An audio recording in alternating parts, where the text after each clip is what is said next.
Hello everyone, welcome to my YouTube channel medical health and wealth. दोस्तों, आज मैं आपके सामने जो लेके आई हूँ वो है एंटीबायोटिक, जो फीवर में या तो फीवर जो हमारा होता है वो बैक्टीरिया से आता है या वायरल इन्फेक्शन से आता है। तो पहले ये चीज़ आप माइंड में बैठा लो, फीवर को कैसे ख़त्म कर सकते हैं। अगर हमारी बॉडी में कोई भी इन्फेक्शन है तभी हमें बुखार आ जाता है, चाहे वो किडनी में हो, चाहे लंग्स में हो, चाहे आर्टरी में, चाहे रिस्पायरेटरी सिस्टम, तो हमें उसका ट्रीटमेंट करना पड़ेगा। तो उसके बारे में आज हम बात करेंगे। फीवर को कम करने के लिए मेडिसिन नहीं बता रही हूँ मैं आपको, ये बिल्कुल ख़त्म करने के लिए फीवर को, उस चीज़ की सारी मेडिसिन आज मैं लेके आई हूँ। फीवर में यूज़ करते हैं, अलग अलग इन्फेक्शन में। आज समझिए आप दोस्तों, आज मैं आपके सामने कम मेडिसिन लेके आई हूँ, बट मैं आपको बहुत ही ब्रीफली आपको सारी इन्फॉर्मेशन दूंगी, तो आप ध्यान से सुनना। सबसे पहली चीज़ है सबसे पहले सिप्रोफ्लोक्सासिन। सिप्रोफ्लोक्सासिन टैबलेट फॉर्म में भी अवेलेबल होती है और लिक्विड फॉर्म में अवेलेबल भी होती है। यह एंटीबायोटिक सभी प्रकार के ग्राम पॉजिटिव और नेगेटिव बैक्टीरिया को नष्ट कर देती है। यह एंटीबायोटिक शरीर के उपस्थित एरोबिक इंटेस्टाइल फ्लोरा को भी कोई नुकसान नहीं करती है। एरोबिक इंटेस्टाइल फ्लोरा ये क्या होता है? जैसे कि लैक्टोबैसिलस हुआ, आपके इंटेस्टाइन में पाए जाने वाले बैक्टीरिया अच्छे बैक्टीरिया हैं जो हमारे डाइजेशन सिस्टम को जल्दी से रिकवर करता है। लैक्टोबैसिलस जो बैक्टीरिया होता है वो दही में पाया जाता है। लैक्टोबैसिलस जो होता है, जो अच्छे बैक्टीरिया आता है उसको डैमेज कर देता है। सिप्रोफ्लोक्सासिन होती है वो हमारे शरीर को किसी को भी चीज़ को नुकसान नहीं पहुंचाती है। ये चीज़ आप ध्यान रखना। इस एंटीबायोटिक का असर लंबे समय तक होता है, अर्थात यह दवाई बंद करने के बाद भी यदि कोई बैक्टीरिया ग्रोथ हो रही है हमारे अंदर तो उसको भी नष्ट कर देती है सिप्रोफ्लोक्सासिन की सबसे अच्छी बात पता है आपको क्या होती है? मान लीजिए सिप्रोफ्लोक्सासिन 5 दिन की डोज दी है आपको, 5 दिन तक वो डोज चली, 5 दिन के बाद में वो डोज ख़त्म हो गई। बाद में अगर कोई बैक्टीरिया हमारे अंदर ग्रो कर रहा है ना, तो वो उसको डैमेज कर देगी वहीं के वहीं। इसका असर बहुत ही लंबे समय तक रहता है, ये चीज़ आप गाइस ध्यान रखना। अभी हम चलते हैं ciprofloxacin use. All respiratory infection, अगर हमारे फेफड़े में कोई भी प्रॉब्लम हो रही है तो भी हम सिप्रोफ्लोक्सासिन का यूज करते हैं। किडनी इन्फेक्शन, अगर किडनी में कोई भी संक्रमण उत्पन्न हो रहा है तो उसमें भी हम सिप्रोफ्लोक्सासिन का यूज करते हैं। ENT डिजीज, अगर कान में और नाक में कोई प्रॉब्लम है तो उसमें भी हम सिप्रोफ्लोक्सासिन का यूज करते हैं। स्किन एंड टिश्यू इन्फेक्शन, अगर त्वचा और स्किन में हमारे टिश्यू में कुछ प्रॉब्लम है तो उसमें भी सिप्रोफ्लोक्सासिन का यूज होता है। गैस्ट्रोइंटेस्टाइनल इन्फेक्शन, पेट और आंत से हुई कोई भी हमारे इन्फेक्शन है तो उसमें भी हम इसको यूज करते हैं सिप्रोफ्लोक्सासिन को। बोन एंड जॉइंट इन्फेक्शन, अगर हड्डियों और जॉइंट में भी कोई प्रॉब्लम है तो भी हम सिप्रोफ्लोक्सासिन का यूज करते हैं। ये IV फॉर्म में भी आती है सिप्रोफ्लोक्सासिन और टैबलेट फॉर्म में भी है, दोनों चीज़ों में अवेलेबल हो जाती है मार्केट में। अभी हम बात करेंगे IV डोजेज, इसकी कितनी मात्रा में दिया जाता है। 400 mg BD 2 टाइम्स। इसमें जो IV का डोज है वो अलग चलेगा। जो 400 mg का डोज है वो दिन में से 2 बार लेना है, और जो लिक्विड का होगा वो उसका शेड्यूल अलग है। सीवियर लंग्स इन्फेक्शन, अगर फेफड़े में कोई भी संक्रमण है, सिस्टमैटिक इन्फेक्शन, संक्रमण रक्त हो तो भी हम इसका यूज करते हैं। सीवियर स्किन इन्फेक्शन, त्वचा में संक्रमण हो तो भी हम यूज करते हैं। UIT यूरिनरी ट्रैक इन्फेक्शन, अगर यूरिन में कोई प्रॉब्लम है तो उसमें भी हम लिया जाता है ये। इन्फेक्शन ड्यूरिंग सर्जरी के संक्रमण के बाद में, अगर किसी का ऑपरेशन वगैरह हुआ है उसके बाद भी हम ये लेते हैं। इन्फेक्शन होता है तब हम इसको लेते हैं। हम आगे चलते हैं। डोज जैसे कि सिप्रोफ्लोक्सासिन में किसी को टाइफाइड हो गया है, अगर नॉर्मल इन्फेक्शन है जैसे कम फीवर है तो उसको हम 250 mg में देंगे दिन में से 2 बार। सीवियर इन्फेक्शन अगर ज़्यादा मात्रा में है तो 500 mg में हम उनको 2 बार देंगे। इसमें दोनों डोज दो बार देनी है। अगर कम है तो 250 और ज़्यादा है तो 500 दिन में से 2 बार। Next UTI, urinary track infection, अगर किसी को नॉर्मल इन्फेक्शन हुआ है तो उसमें 250 mg में देनी है दिन में से 2 बार। अगर ज़्यादा इन्फेक्शन है यूरिन में तो 500 mg में देनी है दिन में से 2 बार। फ्लोक्सासिन की यूटीआई में भी दिन में से दो डोज देनी होती है। अगर नॉर्मल है तो भी 2 डोज है 250 mg में, और सीवियर में है तो फिर 500 mg में दिन में से 2 बार। ये आप कृपया करके याद रखना। नेक्स्ट आता है लंग इन्फेक्शन। लंग इन्फेक्शन में अगर किसी को नॉर्मल इन्फेक्शन है तो 250 mg में दिन में से 2 बार देनी है। सीवियर इन्फेक्शन में टैबलेट 500 mg में दिन में से 2 बार देनी है। सिप्रोफ्लोक्सासिन दोनों की डोज 2 बार देनी है। इसमें आप स्क्रीनशॉट भी ले सकते हो, थोड़ा जल्दी से इसका स्क्रीनशॉट ले लीजिए। हम अब आगे बढ़ते हैं। उसके बाद आता है ENT इन्फेक्शन। कान और नाक में कोई भी संक्रमण उत्पन्न हो रहा है तो उसमें भी सिप्रोफ्लोक्सासिन दी जाती है। नॉर्मल इन्फेक्शन है तो 500 mg में दिन में से 2 बार। सीवियर इन्फेक्शन है अगर ज़्यादा है तो 750 में दिन में से 2 बार लेनी है सिप्रोफ्लोक्सासिन। 750 mg की इसमें है ना डोज बढ़ जाती है। ENT में है ना हमने सिर्फ एक अप कर दी है 750 की डोज, और बाकी में सब में 250 और 500 चलती है। उसके बाद आता है बोन एंड जॉइंट इन्फेक्शन। अगर हड्डियों और जॉइंट में कोई भी इन्फेक्शन हो रखा है तो नॉर्मल इन्फेक्शन है तो 500 mg में देनी है दिन में से 2 बार।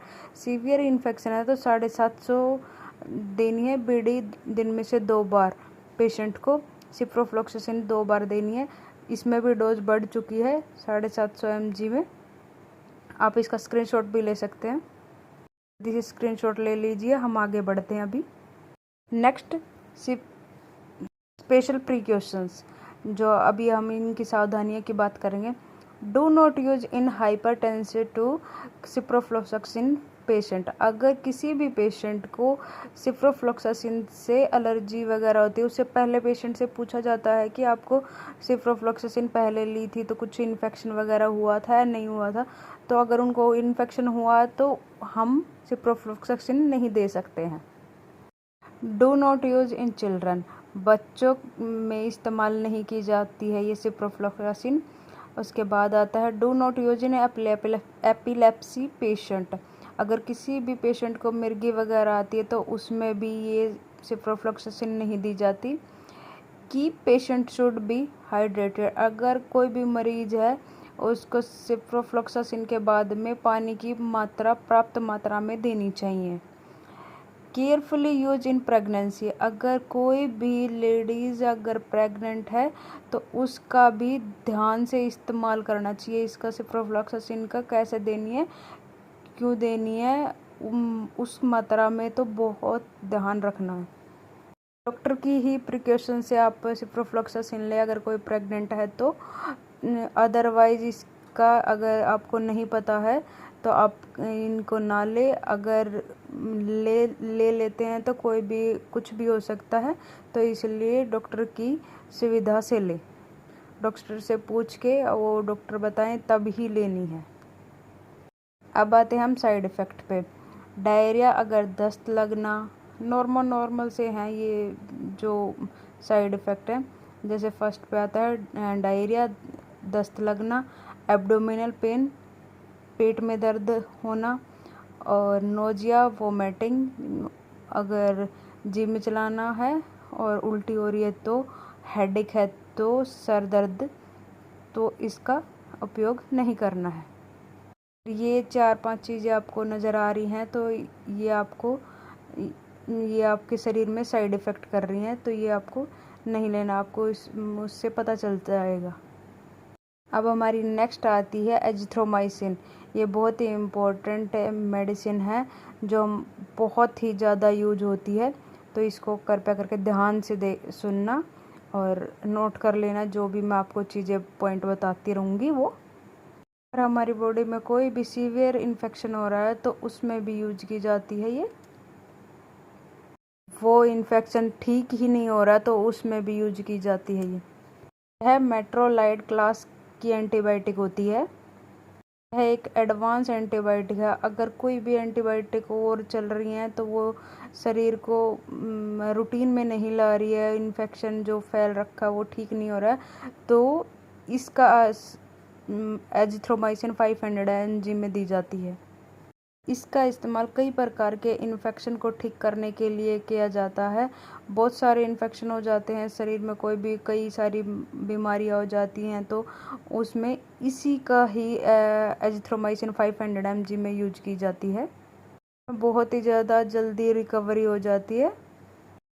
इसका स्क्रीनशॉट लो, हम अभी आगे बढ़ते हैं। Azithromycin use respiratory tract infection.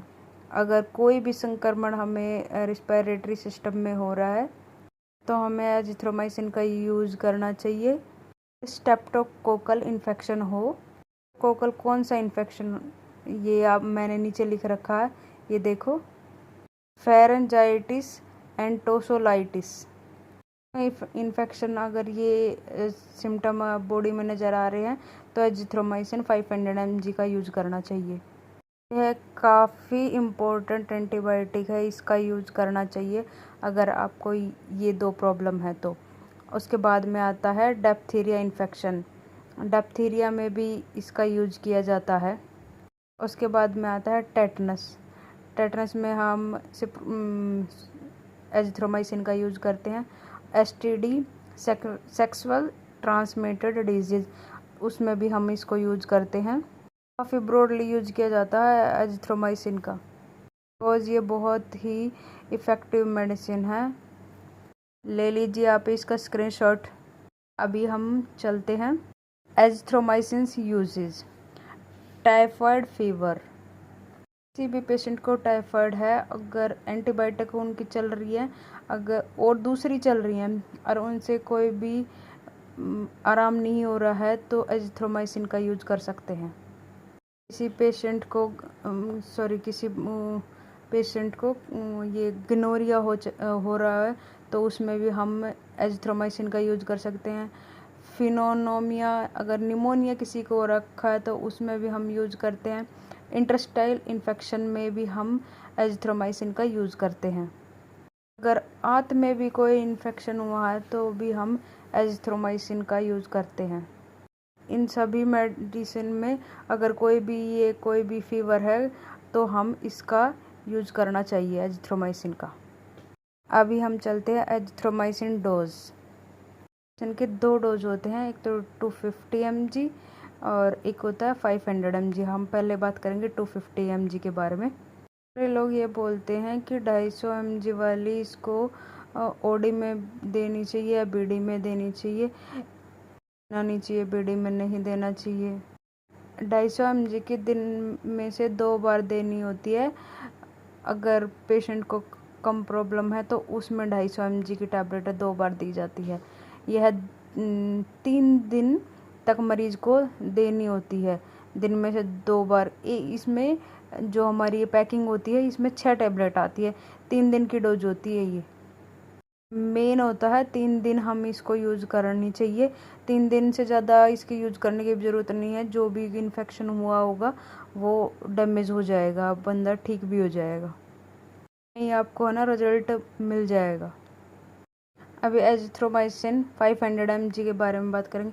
500 mg की डोज है, उसमें दिन में से 1 बार देनी है। इसमें टैबलेट में 3 ही टैबलेट आती हैं, जो हमारी पैकिंग आती है उसमें 3 ही आती है। मरीज को दिन में से 1 बार देनी होती है, 3 दिन लगातार देनी होती है। जो भी इन्फेक्शन होता है वो डैमेज हो जाता है, उसमें आपको रिजल्ट बहुत ही पर्याप्त मात्रा में मिल जाएगा। अभी हम चलते हैं special precautions. Diarrhoea due to Clostridium bacteria.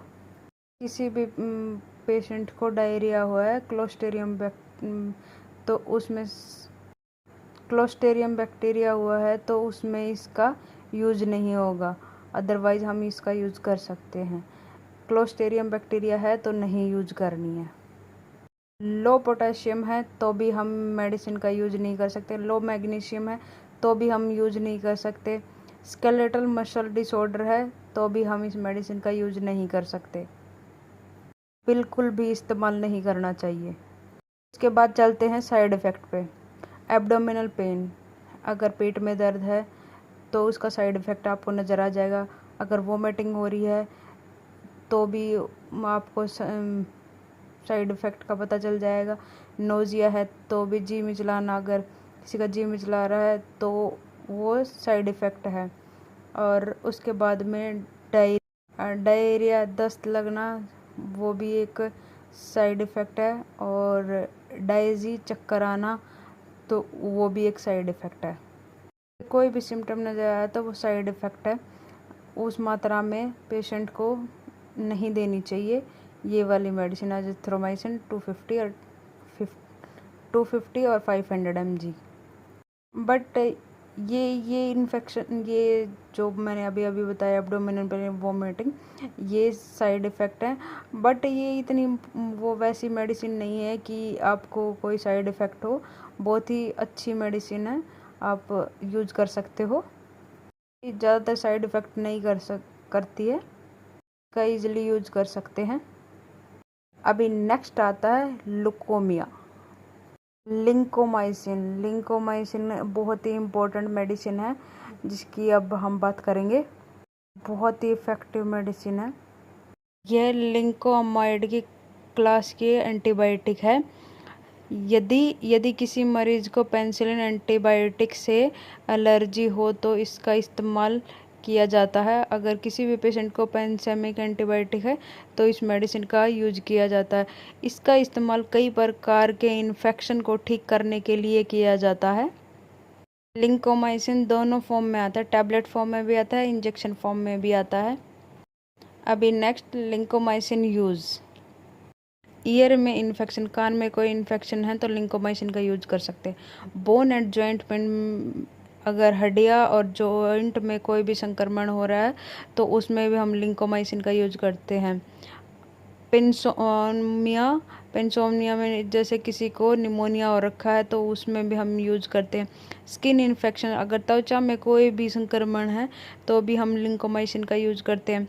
Heart infection, अगर हार्ट से एंडोक्राइन एंडोकार्डियासिस, अगर एंडोकार्डियासिस में भी कोई प्रॉब्लम हो रही है तो भी हम लिंकोमाइसिन का यूज करते हैं। बहुत ही इम्पोर्टेंट मेडिसिन है, बहुत ही इफ़ेक्टिव मेडिसिन है। हम इसका बहुत यूज कर सकते हैं, कैसे भी यूज कर सकते हैं।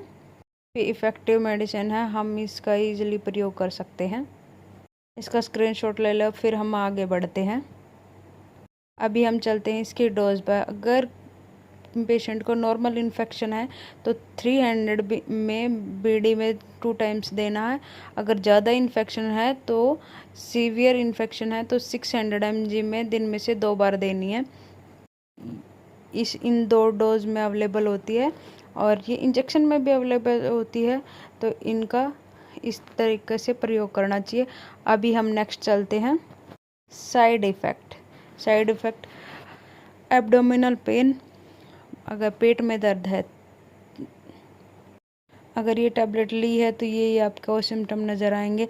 एब्डोमिनल पेन है, छाती में हार्ट बर्न है, छाती में जलन, वोमिटिंग आ रही है, उल्टी हो रही है तो नोज़िया, जी मिचलाना, एसिडिटी, गैस बनना, डायजी, चक्कर आना, ये साइड इफ़ेक्ट नज़र आएंगे।